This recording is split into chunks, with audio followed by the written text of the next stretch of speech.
Our research has been to try and improve mostly the control, but the function of prostheses for people who lose limbs. And it's been quite a challenge, especially with upper limbs, because we really don't do very well. Our motivation is clear. Approximately 40,000 people in the United States have upper limb amputations, and millions around the world. Most of these are due to trauma, whether it be industrial accidents, automobile accidents, the death machine, also known as a motorcycle, or disease. But they generally tend to happen in younger people as compared to lower limb amputation, which is a vascular disease most of the time in older people. So we have robust young people losing limbs and living with it for decades. Now, the state of the art that we still use, or the initial way, was to treat patients with body-powered prostheses. And this was invented just after the Civil War, really refined in World War I and World War II. And here you see a patent from 1912. This device does not look much different than the one I have on my patient over there. These body-powered devices work by basically spreading your shoulders and pulling on a bicycle cable, and that bicycle cable comes down and will open these hooks, which are held together with rubber bands, or vice versa. They're very robust, relatively cheap, and you would be amazed with how facile a bilateral below elbow amputee can get with these. I had a patient the other day telling me he was cutting wood with a chainsaw with these. I have no idea how, but people get very facile. The state of the art now, the modern state of the art, is to use myoelectric control. Every time you squeeze a muscle, it emits some electricity. And we can record this electricity on the skin over the muscle and use it as a control signal. So it works well for below elbow amputees because you have your hand closing muscles and wrist flexing muscles right here. You can feel it when you do any of these motions, and the reverse on the other side. So with just 2 electrodes, we can control the opening and closing of a prosthetic hand. But how about when you go higher? Okay, now you're above the elbow, and we don't have those muscles anymore, and all you're left with are your biceps and triceps, and you're supposed to control your hand, your elbow, and maybe even a wrist. Well, we have robotic arms that can do that. Here are some elbows and some different hands, and we have a plethora of new hands coming out these days that have individual finger motors. But how do you tell them what to do? That has been our challenge. The control is a big issue. They're also too heavy, too big, and too expensive, but we'll focus on the control aspects. We have some really fancy limbs. Here's one that we made that we cobbled together parts from around the world to get up to 6 degrees of freedom, or 6 motors that control a shoulder, elbow, wrist in 2 ways, and a hand. But commercially, only 3 are available. A hand open close, wrist rotation, and elbow. That's the only 3 that you can get commercially. And then lately, in the past 5 years or so, we worked through a big Army project called the Revolutionizing Prosthetics project by DARPA, where we used some very high-tech arms that had up to about 10 or 11 degrees of freedom, and we're able to do different hand grasp patterns. So the devices are there, albeit they're too heavy and too big, but how do we tell them what to do? You think, perhaps not much according to the last lecture, we think it goes down our neck, down our arms, and the nerves trigger your muscles to contract. You feel its exact reverse path.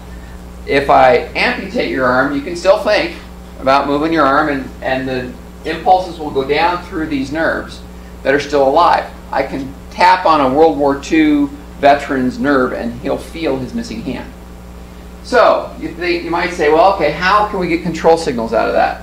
One popular way in the press right now is to say, oh, well, we're going to record from the brain. Or you might say, let's record right from these nerves. And I think those are both very exciting research areas, but it's really, really, really hard. These signals are on the order of microvolts, and you have to have a single little tiny needle that goes down into the tissue to record each neuron, and thus you really need thousands of these needles because there's about 70,000 nerve fibers in your arm. So while it's an exciting research area, it's not deployable for humans except in a very small study for brain-machine interfacing that was only able to last a few months, and surely not practical for amputees. And it's never been done in humans for peripheral nerve interfacing. So here are some of the examples that people have used. This is a very exciting example where they put this array into a man with quadriplegia, and he was able to control a cursor on a keyboard, or excuse me, on a computer. And this nerve, this same thing on a slant has been used in animals to connect to the peripheral nerve, or you can do it non-invasively with EEG. But for all of these systems, the bit transfer rate, or the information flow rate, is really small. You're talking 40 bits per second, 80 bits per second or more. Yes, sir? How much damage occurs in one of those arrays in the brain? Well, that's the problem. When you put these arrays in the brain scars around them so that they only last for somewhere between a few weeks to a few months, a couple of years at the most. A monkey that has one for an average of 6 months before they start to fibrose. And so you can't use them anymore. Yeah, and then you got to put another one. Either put in another one or you give up.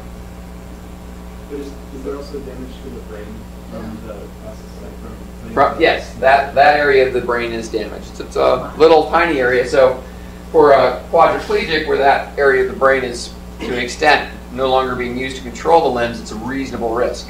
On an amputee, whether it's a reasonable risk because the arm's gone, I don't know, but I have not met anybody who's willing to have a craniotomy with that thing in their brain. Also, these are very fragile. The brain's consistency is about like that of mayonnaise, and so they move around a lot. They're not meant for people who are very mobile yet. So it's a big challenge. Yeah. So an amputee, I've heard that they feel whatever they're missing in their brains. But what about someone who's born without? They're a completely different situation. Congenital limb deficiency is what it's called. Almost never have phantom limb sensations. They've never had it to feel. Whereas phantom limb, when you lose a limb, your central processes are mixed up and missing that information, and it kind of has a fancy theory of by Melzack that long and short of it, you make it up. Your brain just makes it up when it's not getting any input. And sometimes these are just funny feelings like your hands tingling or it's moving. Sometimes though it's very painful. Your hand's on fire, electrical shooting. I feel like my fingers are going through a press, and they can be very, very problematic. So, and here's a picture of the idea of that peripheral nerve integration. This is over in this nerve, you might have 20,000 axons, and that array only has 100 needles. Usually only about, at most, 60 to 80% of them are recording anything. So you can see we have a long ways to go. However, these nerves are still alive.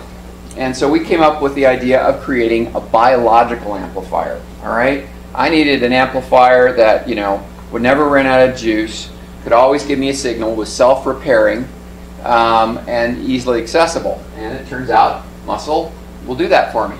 The muscle signals that I talked about, EMG, are over 1,000 times bigger than these nerve signals. So what we do is we take the 4 main nerves that come out of the arm and transfer them to spare muscles that are no longer functional. If you've lost your arm at the shoulder, your pecs aren't doing anything anymore, okay? They are no longer connected to anything. So we take away their nerve and let the new arm nerves grow into that muscle in a surgical procedure we call targeted reinnervation. Then the idea is you think bend elbow, the elbow bending nerve contracts, we pick up that signal with an electrode and tell the elbow to bend or the hand to close. So that's the general idea. And it has a number of advantages. Number one, it gives you simultaneous control of at least 2 degrees of freedom because you can get hand and elbow signals. All right, that's better than we can currently do with conventional prosthetics.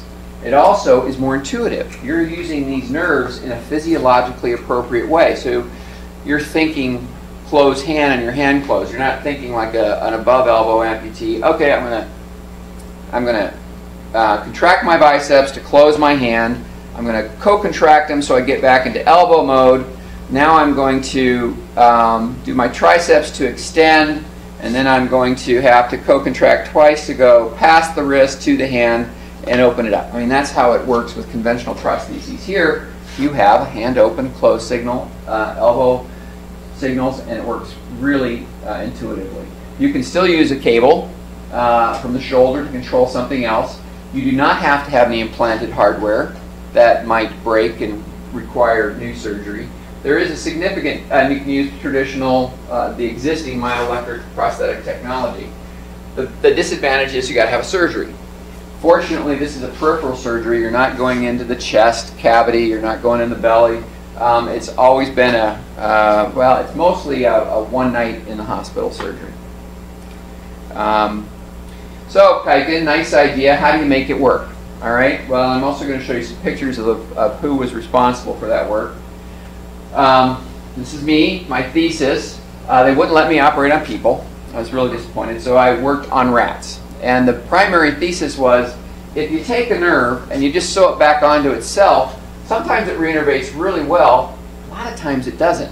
So if you're going to start rewiring people, you ought to do better than that.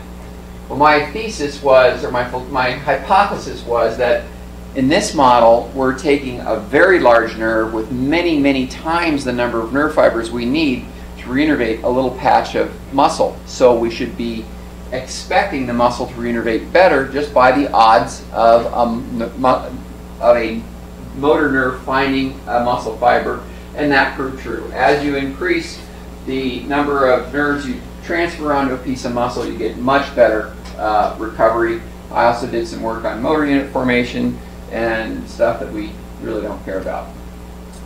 Well, the next thing was, all right, if you have these, let's say 4 signals coming out of your arm, how can you tell whether you can listen to each signal, or would it be like having 4 stereos blasting in the corner of this room and you trying to listen to a single song when they're all blasting? So we did some finite element analysis that was led by my colleague Alan Taflov, and Madeline Nicolai did all the hard work. And what we found was the key, the devil, is fat. If you can get rid of fat, you can get your electrodes really down close to the muscle, and you can listen to a small area and have an uncontaminated signal. If you have lots of fat, you're going to listen to a broader area underneath of muscle and have more crosstalk or contamination of the signal from nearby muscles. So that was an important thing we learned from the models. You'll also get a larger signal as you get rid of the fat. This is about typical. I'm probably right in here with maybe a 15 millimeter fat layer. You carry a lot of fat, by the way, up here and on your chest. So I'm probably in here, and if you take away my fat, I could get a signal several times bigger and much more focal. It also gave us an idea of how big of an area we needed to be able to record from, and of course, how thick we needed. The muscle really needs to be about 1 centimeter thick to give us a maximal signal size. So this was the first guy that we tried this procedure on, Jesse Sullivan, just an amazing man. Not for anything I did to him, but just a sweetheart of a guy. He was a lineman, touched the wrong wire, and had extreme burns that required amputation of both of his arms at the shoulder. So Jesse came to us in Chicago. He's from Tennessee, because we're a center of excellence, and we fit Jesse with the conventional prostheses of the day. We generally use body powered on one side, and these are switches that let him use his bicycle cable on one thing, either his elbow, his wrist, or his foot. And then this is a motorized arm with a elbow, a wrist rotator, and a motorized hook, and he would control this with, he's got a kind of bony shoulder, hit little buttons up here. And then this would help, this switch was to allow his shoulder to be locked. If it was unlocked, he could bend forward, let it go like this, hit this switch, and then when we came up, it would be higher. And that's the state of the art, and it still is the state of the art. There are no motorized shoulders available.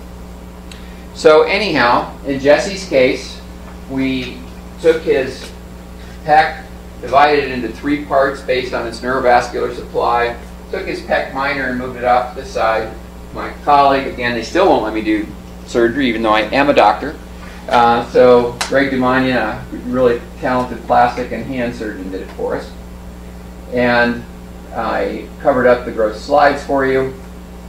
Again, fat was the issue, so Jesse's not a particularly heavy guy, but we essentially gave him a mastectomy. We took about 1 centimeter or 2 of fat off of his chest so that the nerves were right on the muscles. And again, the goal is to go from having a chest signal, a muscle that controls the shoulder, to having 4 signals that controlled the hand and elbow. So this is what it looked like. You denervate the muscle. It takes 3 or 4 months for it to reinnervate at all, and after 6 months you get good, strong reinnervation. And Jesse's not thinking about moving his chest muscle, and I don't think anybody could move it this way other than Jesse. He's thinking about bringing his opening, closing his hand, and flexing and bending his elbow. Okay? So this was his elbow flexion. Oh well. Let's see.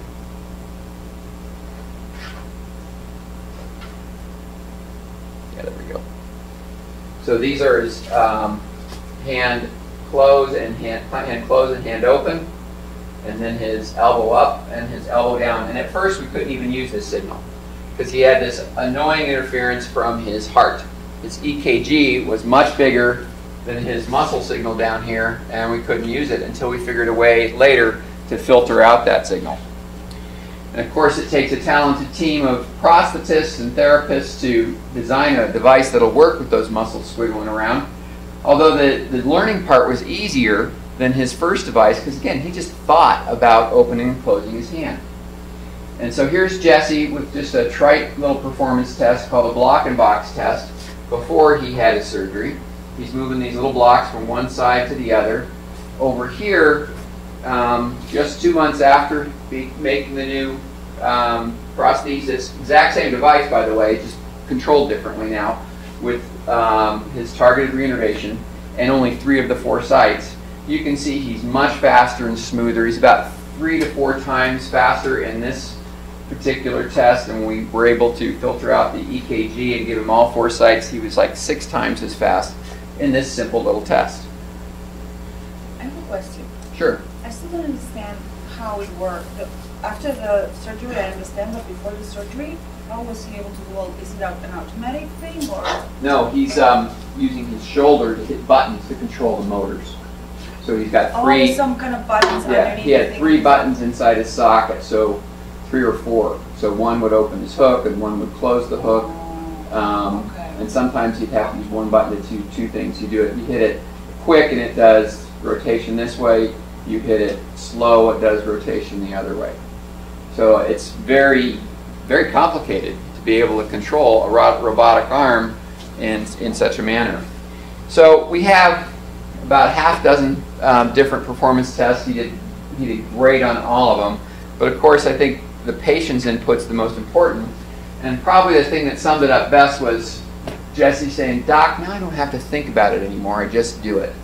And Jesse really used his arms. I hate it when they go away and come back looking brand new. It means they weren't used. So he said, "Jesse, go home, use them. Do what you want." Well, he brought it back within a couple of months with a shoestring holding the shoulder together because he'd broken 16 little stainless steel bolts trying to pull start the lawnmower with its prosthesis. So then we did have a little talk about, well, maybe there's a certain things that you might not want to try. He bought a riding lawnmower and uses his feet. Here's a list of things he says he can do better with his targeted reinnervation prosthesis, and things that he really couldn't do at all before but is able to do now. And here's one, throw a ball. Okay, unless you can do 2 things at once, get the elbow moving and let go, you couldn't do this. Now, I can't say Jesse can throw a ball very well, but the fact that he can do it at all makes a difference.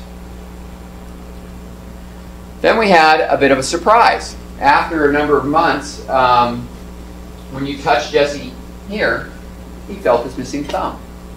And you touched him over here, he felt his missing pinky finger. And down here, he felt the back of his hand. And that all made sense as to what nerves we put where. The median nerve, which we put on this part of his chest, does these three, gives you sensation for these three fingers. The ulnar nerve, which we put over here, does half of this finger and your pinky. And your radial nerve does the back of your hand. And this sensation was very, very high acuity. He could feel down to 1 gram of force. He could feel graded pressure. He had normal hot and cold as if it were in his missing hand, or sometimes he would feel the sensation in both his hand and his chest and be able to attend to either. So this was really exciting because now we had the potential for a port of giving back sensation. Here's a diagram of the area he just felt in his missing hand, and this is an area where he felt his hand and his chest at the same time. Oh no, it's not. This is where he felt a sharp and dull in his missing hand. And this is how fine of a force he could feel, down to 1 gram of force in this general area in through here. Hot? Yeah. When you say you could feel hot and cold, were you putting hot and cold on his chest? Yeah. So His skin, I mean, if I take something cold and put it on my skin, it's, oh, there's something here cold. That was, oh, you removed the nerves from that area of. Right. I was So wondering how they were. how were they fighting it off? Yeah. Well, this was an accident. What probably happened is when we gave him the mastectomy, took away all the fat, we denervated much of his skin. Okay. So now the skin was ripe to be reinnervated by his hand sensation. And that happened in the middle area a lot, and in the periphery, more sparsely. So our goal would be then to put something we call a tactor, or a device to physically stimulate this hand region skin and correlate it to sensor input from a prosthesis so you could feel what you touch. You can see the functional importance of something like goal confirmation of touching a device, or how hard am I squeezing it or not. But there's also, I think, a big social and psychological aspect in that we talk with our hands, we touch with our hands, we reach out into the community, and to be able to feel that environment, we believe, is very important. So as you recall from the earlier scientific slides, our real goal was to do it in above elbow amputees, because there's 10 times as many of these patients as there are shoulder dysarticulation patients. And we went on and did it. And here's how you do it in a normal amputee. All you have is the biceps and the triceps and these two signals to try and control all the motorized joints in your arm in some kind of funky, cumbersome Morse code. What we do is leave one head of the biceps alone, and we cut the nerve away from the other head and put the hand closing nerve. And same on the back side, leave part of the triceps alone and cut one nerve away and put the remaining distal radial nerve, which is in charge of hand opening. Okay? And in this way we can get four control sites. We also started to learn to use the muscle, not just throw it away, or use the fat, not just throw it away. So here's an area where we thin the fat. Here's an area where we haven't, just to give you an idea how much fat there is. This is a guy who's a bit portly, about my level of portliness. Now his muscles have atrophied because he's an amputee, but that's a good layer of fat. So we've thinned it here by at least 50%. But up here what we did is, instead of thinning it, we stuffed it down between the two heads of the biceps. And that gives us physical separation. So when I put my electrode here and here, they're close to only one set of muscles, not to both. And it really helped get us better signals. So here is a video of this patient, our first transhumeral. And again, his traditional prosthesis. It might look a little goofy using your hand that way, but it makes sense from an engineering standpoint. I'm picking up blocks. On the other side, just doesn't feel the need anymore. You can really see the simultaneous control. And he's about, I think, 4 or 5 times as fast in this simple task within 2 months. It's a little disappointing that we're using such simple tasks, but it's really hard to quantify the function of how we use our arms with amputees. So we use lots of performance metrics. Then a young lady came along. I'll back up a second to tell you about Claudia. A young lady came along who had seen us in a magazine, and she wanted something better. She'd been in a Marine in Kuwait, came home, back of a motorcycle, hit the guardrail, lost her arm at the shoulder. And a real fiery young lady that you just couldn't help but be compelled by. But she had a problem. She had pillows over my amplifiers, right? You can't just give a 23-year-old attractive young woman a mastectomy to get better signals for control of a prosthesis. So we did a different kind of surgical procedure where we just used the pecs that were up high in this region and where there wasn't much breast tissue, then used some muscle along her side for a different control signal. She had a little bit of her triceps left, and in that way we got the 4 control signals we needed. And this time we did the targeted reinnervation, sensory reinnervation on purpose.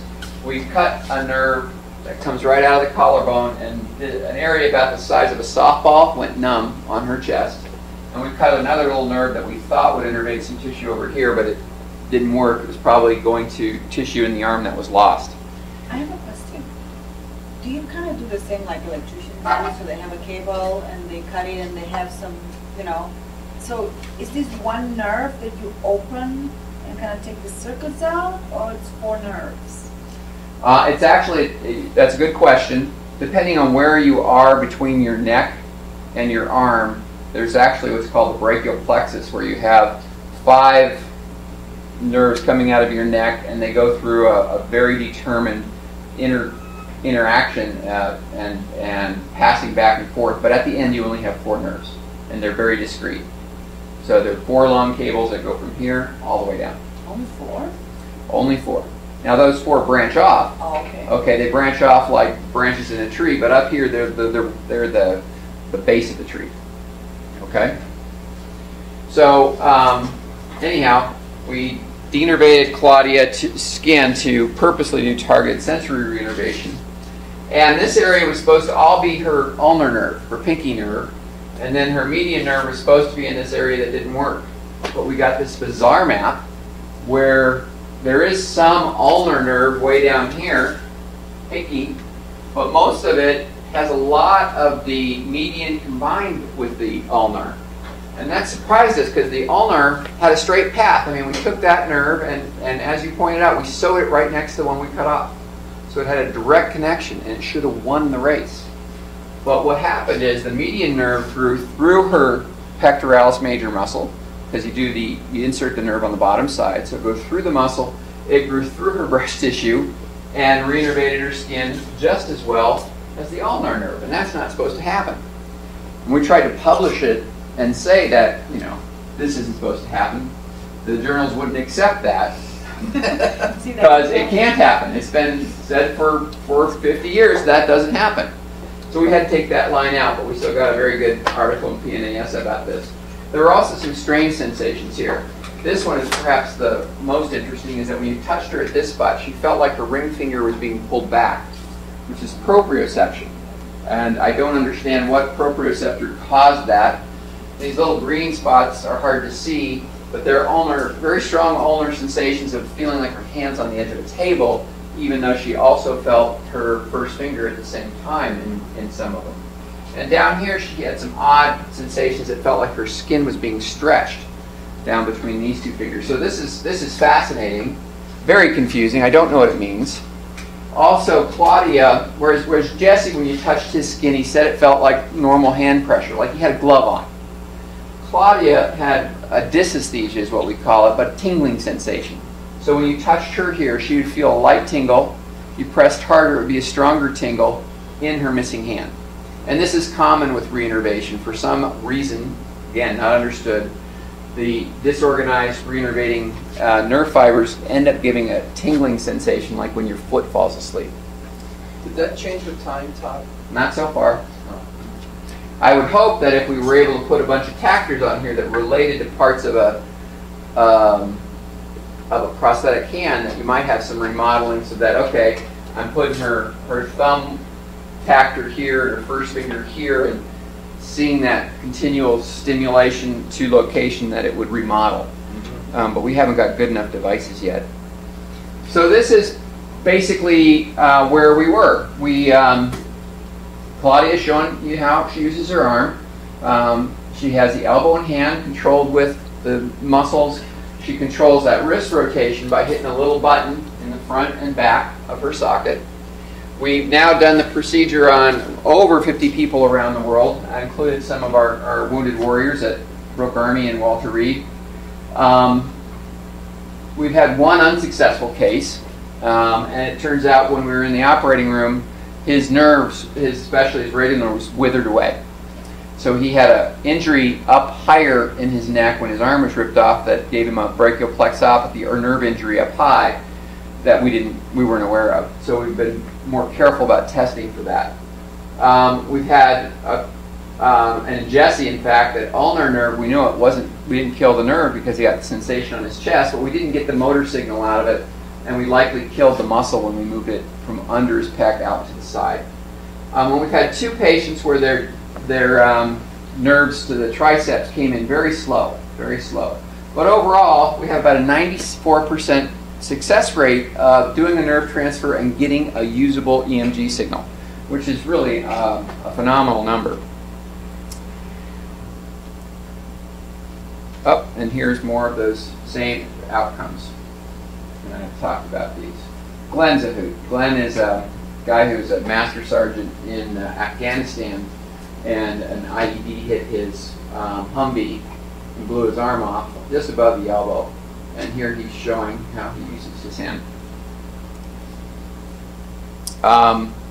So this was my goal, my career goal. But in the meantime, we got to thinking and found some other ways to look at the problem. We were able to let a person open and close their hand or bend their elbow, and that's exciting. But those nerves do a lot more, right? They control our fingers, our wrists, and give us an amazing dexterity. So I hooked up with some guys in Canada, and here's a picture that just shows how much information is in there. This is Jesse tapping his fingers, and you can see right there is his index finger. But it's not like I can put, and this is rare, most patients don't have this kind of distribution of their stuff, but he's got a very planar chest. It's not like I could put an electrode right there and say, okay, that's your pinky, that's your index finger site. It doesn't work that way.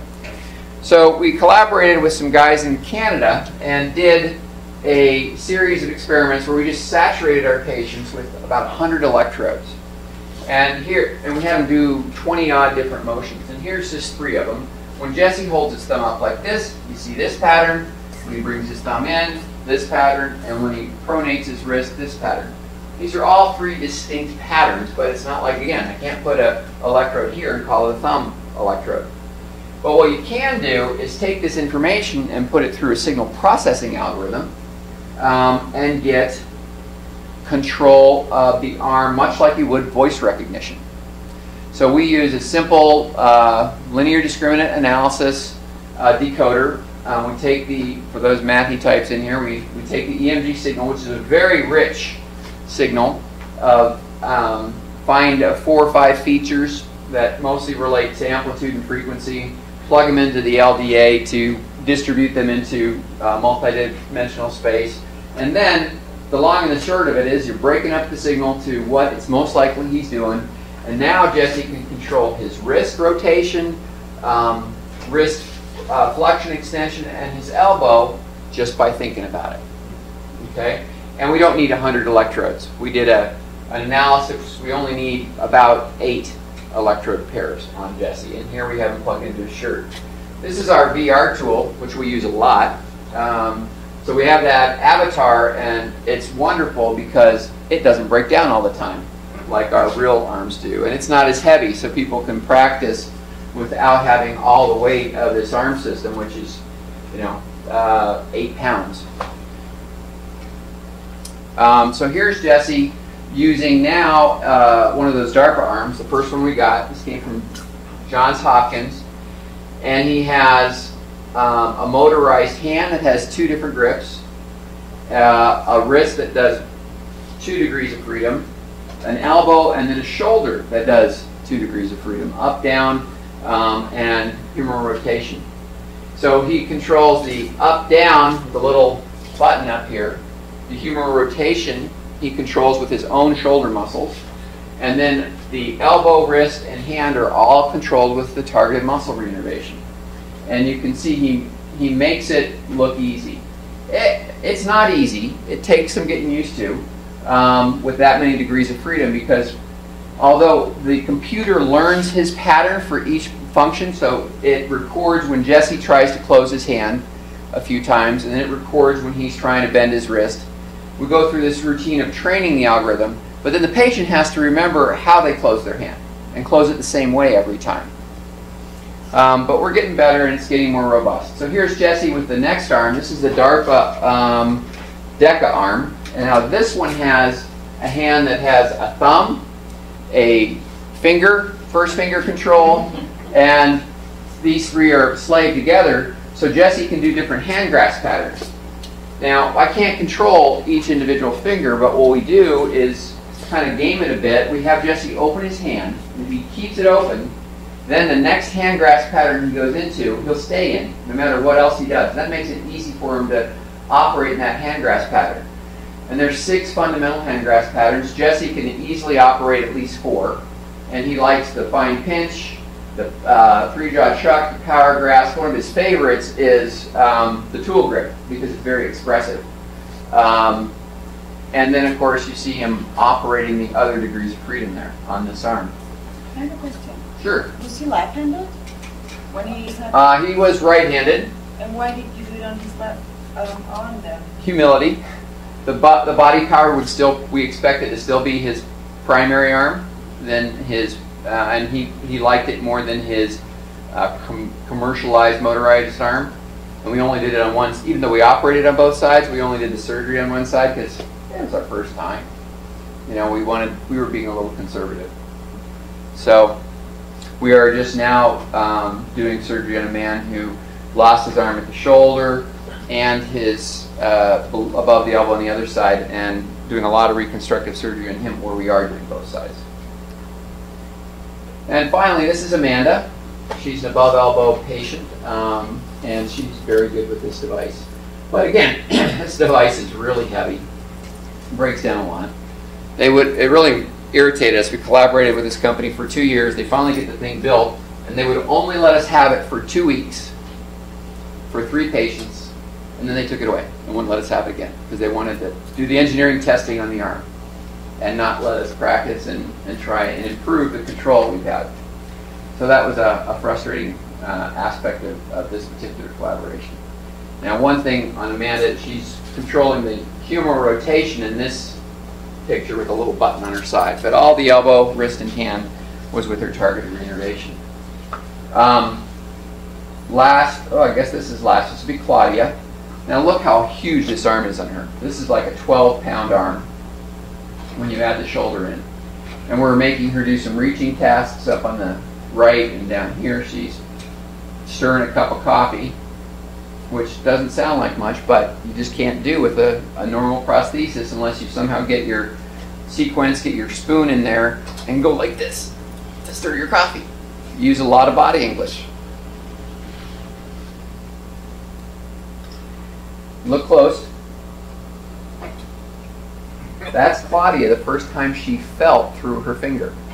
So we have a sensor on the end of a prosthetic finger, and she's rubbing it over different textures of sandpaper, the table, ribbon cable, and she could feel the difference. One thing that surprised me is that when she was just rubbing on a tabletop like this back and forth, she said it felt like her finger was rocking back and forth. So there was some directionality developing in her very complex map.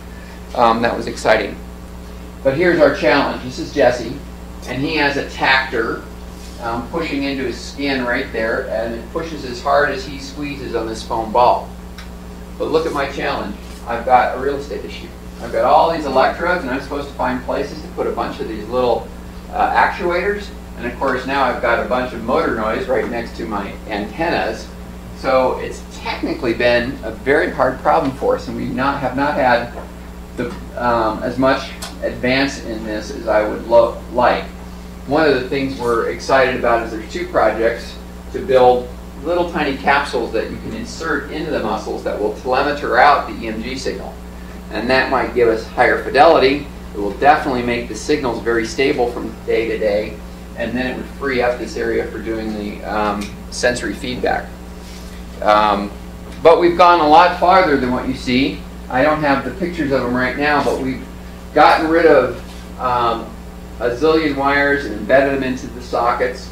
On the transhumerals in particular, we're developing ways of embedding liners into very easy, embedding electrodes into these liners that just roll onto the skin and they go to town. And we've got our hardware down to, microcontroller about this big that can fit in the arm and do all of this control. And we're now doing clinical trials of these controllers operating the patient's own arm at home using pattern rack. So we're getting there.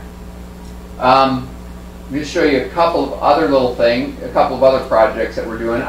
For the most part, we've been doing steering for years, but you've heard me bitching about how the arms are too big and too heavy. All of the arms are made for the 50th percentile male, right? That means they're too big for 75% of the people in the world. And they're heavy. Even if they're, they wouldn't be bad on me. I'm 6'2" and 200 too many pounds, so a 5-pound arm isn't bad, but it's really not good either because it's not glued to me, right? It's not attached to my bone. I'm carrying it around like a backpack all day. But on a smaller person, these 5+ pound arms are very heavy and uncomfortable. So, yes? What's the normal weight of a limb?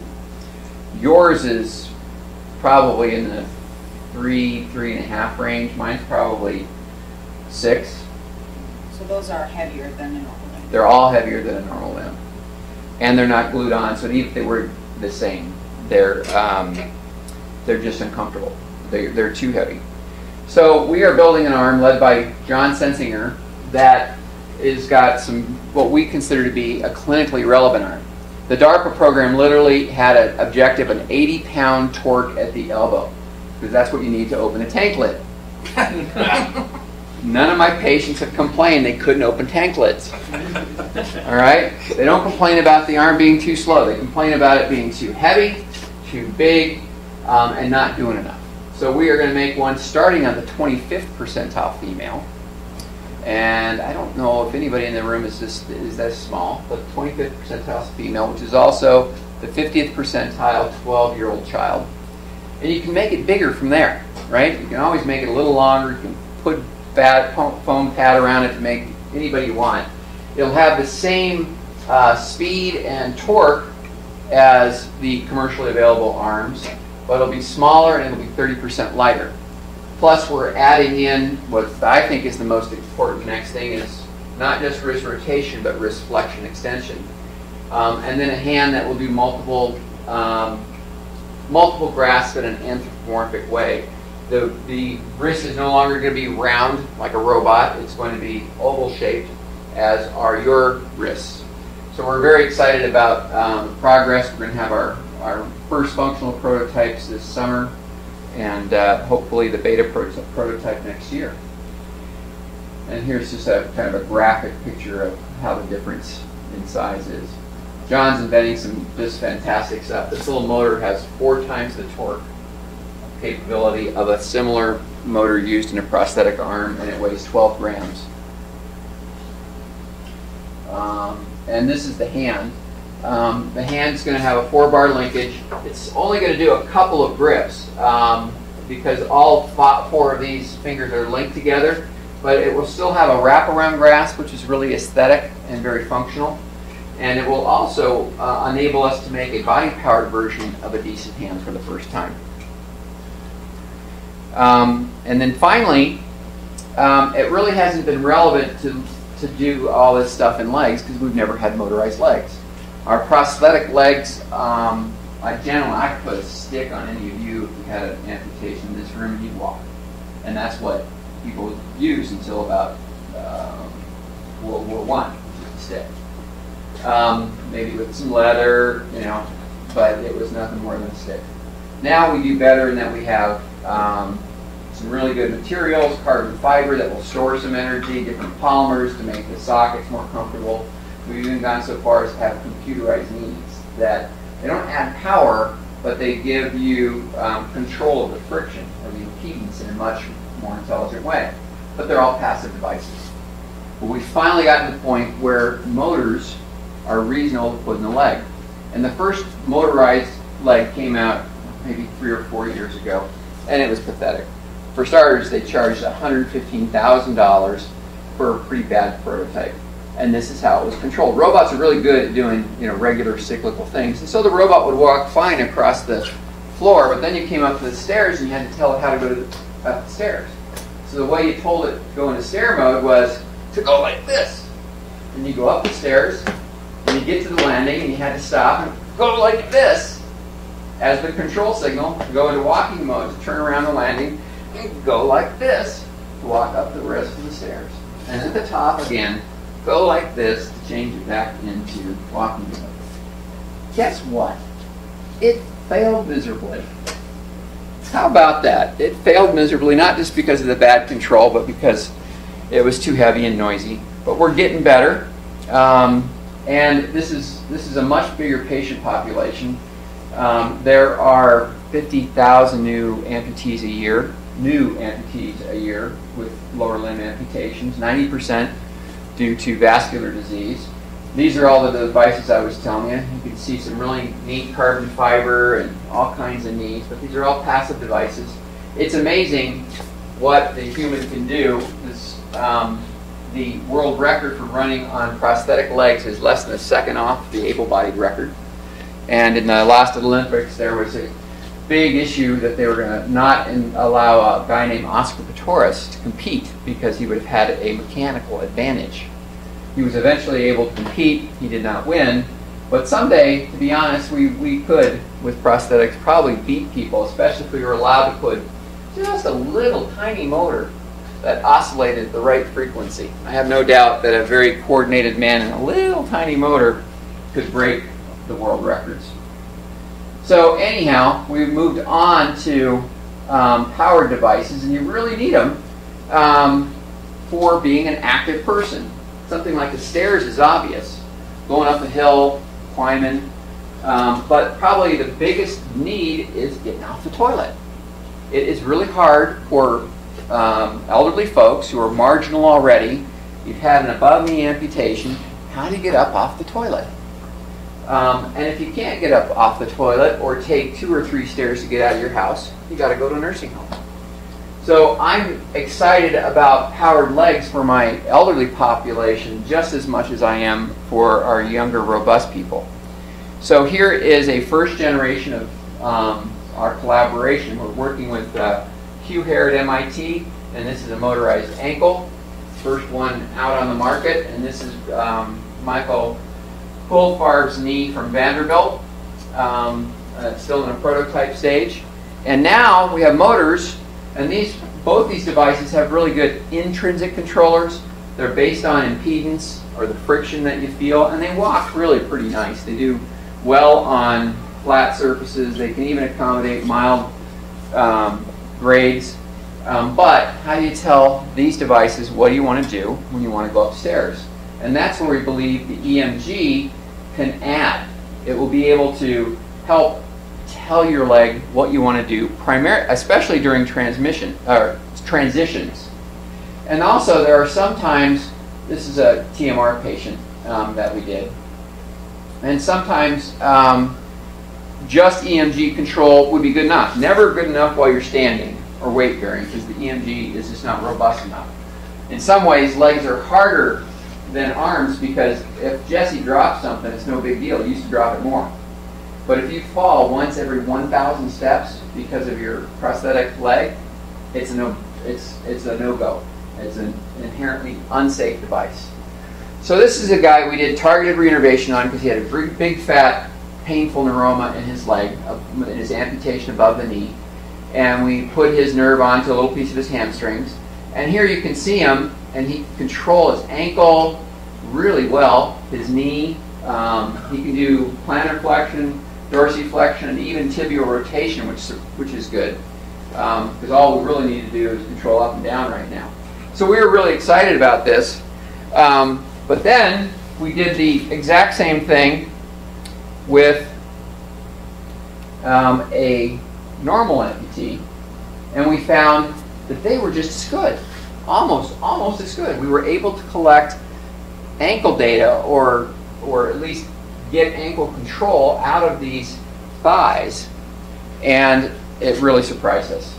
So that's a good thing. That means you don't have to have surgery to be able to use this technology. Yes, sir? I was just wondering why, when you're talking about having to switch modes from stair mode to regular walking mode, and how you're trying to figure out sensors and ways to do that, why not just use like some sort of switch that you would hit with your finger, where you could just walking mode? Or yeah, you could have a key fob, but you might want to do more than just flatten stairs. You might, and that means every time you walk to a curb, you got to dig in your pocket and find your key fob. You just have to literally carry it around and know those buttons in your hand, so that impairs your hand. So this is a young lady who is a normal amputee, and i.e. didn't have any extra surgery. And here you can see her, or you could until the video ran out, using her leg, or using our video to demonstrate that she could control her ankle as well. Now I got a little distracted. We're definitely excited about using this EMG signals to augment walking, but there are times where it will be good enough. You've all been sitting and listening for a couple hours now quite patiently. You've all moved your legs at least 8 times. All right? Well, we can do that with EMG control just to get you more comfortable. Or when you stand up, you will bring your legs underneath you before you start to stand. That way you can do it by thinking about it rather than having to pull your leg up as you were if you were an amputee. Or if you're trying to do a tough car transfer, or you want to bring your leg in and bend your knee. Those are things we'll be able to do that are non-weight bearing mode just with the EMG, and we hope the EMG fused with the sensors from the prosthesis will allow a more robust control of the lots of different motorized legs that are under development. So here's a patient walking with one. I've turned the audio off because this thing just is terribly, terribly noisy. Would not be an acceptable device just based on noise. That's another one of the parameters we have to work on. But here you see he's able to walk nicely up a ramp. At the other end, we've done some stairs. Stairs, we still have work to do. But we're getting there. This is a very new project. This is only a couple years into it, and it's the first lab that has seriously looked at using EMG in legs. So you saw all those pictures. You only saw mine on the very first slide because I don't know if I've done anything since my thesis. Everybody else does all the hard work. But that's the way it's supposed to be when you're a PI. And I got a great team, and we've been blessed with good support. So thank you very much. Thank you. Any questions? I have a question that's a little bit more. You said that 90% of the leg amputees are cardiovascular? Our peripheral vascular disease. So what is the cause of these? Atherosclerosis. Oh. Atherosclerosis building up. And the reason the legs go first, it's farthest from the heart. So that's the longest pipe you've got, and it gets smaller progressively with all the atherosclerosis since your legs get ischemic before your arms. We do have some diabetics who get ischemia and loose fingers, but they don't live very long. You're that bad. Because all your other organs have the disease as well. So the life expectancy of amputees is pretty short. The vascular amputee is pretty short. It's about 50% 5-year mortality. But hey, it could be a good 5 years. It can also be, we do have some young dysvascular patients, my age, that get in lose legs. And the diabetics are the ones. Diabetes causes, especially the type 1 diabetes, causes severe microvascular disease. And those patients, especially when they get their kidney pancreas transplant, are amazing because they have such an incredible rebound. And they're now normal people. They were just, the disease wrecked their body terribly. They got a below-knee amputation, and now they have a new kidney and pancreas, and they're 40 years old and healthy protoplasm again. So they're fun patients to work with too. I was curious about your new arm, and I was thinking about prosthetics, arm prosthetics, and I would imagine that if you could give an amputee the dexterity, maybe not the force, but the dexterity that they used to have, where they could supplement the force with their other arm, that would be a good thing to do. So you could reduce the weight significantly in the arm. It doesn't have as much force as it would, but it's more, it's lighter, More agile. and yes, more agile. You do have a certain minimum you need. Okay, you need to be able to, for example, our goal is a jug of milk. Okay, and a jug of milk is 8 pounds at the end of your arm. So we generally want to have at least 10 foot-pounds of torque at the elbow. The hands are quite variable. Some of the fancier hands have come out with the wraparound grist that are very weak compared to that Jesse, that thing that Jesse was wearing, the Greifer. We have to always set the amount of force threshold on it down, because if you had full force, you could hurt somebody. I mean, you could really pinch a finger hard. So you put a safety on it. But so you could be very strong with some. These hands are lighter, but because the wraparound grasp, they're still quite functional. But in terms of agility, we don't have a way of giving true dexterity back. That involves independent control of your fingers, as well as sensory feedback. I mean, you could have a completely normal arm and it doesn't have any sensation. It's seriously impaired. It's seriously impaired, and the thing it needs most is proprioception. Where is your arm in space? You can close your eyes and know exactly where your hand is, what position everything is. Our amputees don't. They have to do everything visually. So it is definitely a helping hand. Yes. Yes, sir. How do you power up those prostheses, and how long do they last? So they use batteries. How long? Good question. Batteries are killers. They are in batteries, and that's a big part of the weight. But we try and have the batteries long enough to last for a day.